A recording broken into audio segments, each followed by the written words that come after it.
لا إله إلا الله محمد رسول اللہ۔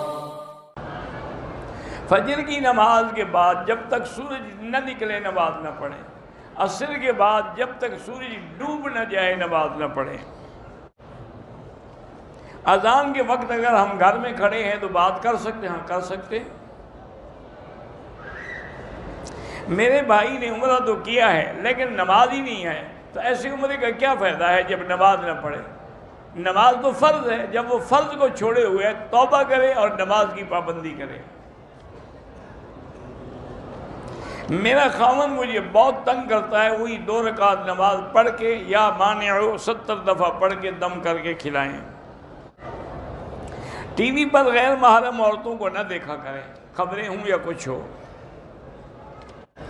کہتے ہیں جی کہ ہاتھ میں کھجلی ہوتی ہے کہ پیسہ آنے والا آنکھ کے نیچے پلتا ہے۔ یہ ساری میراثی لوگوں کی شرطیں ہیں کہ اگر آنکھ دائیں پھڑکے تو فائدہ ہوگا اور بائیں پھڑکے تو نقصان ہوگا، ہاتھ میں خارش ہو تو پیسہ خرچ ہوگا اور پاؤں میں خارش ہو تو سفر آئے گا۔ یہ کنجروں اور میراثیوں کا عقیدہ ہے۔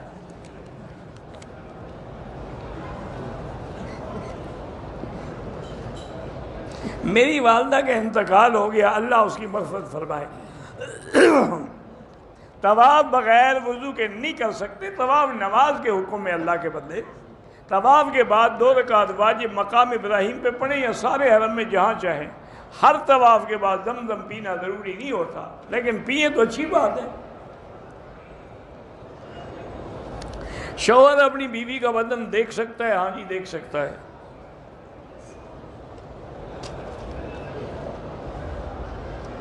حجر اسود کے سامنے 1 قدم آگے پہنچے نہیں، آگے طواف نہیں ہوتا، اس کے سامنے کھڑے ہو کے ایک بار استلام پھر چلے۔ اگر 1 قدم تا حجر اسود سے آگے چل کے نیت کی طواف نہیں ہوگا۔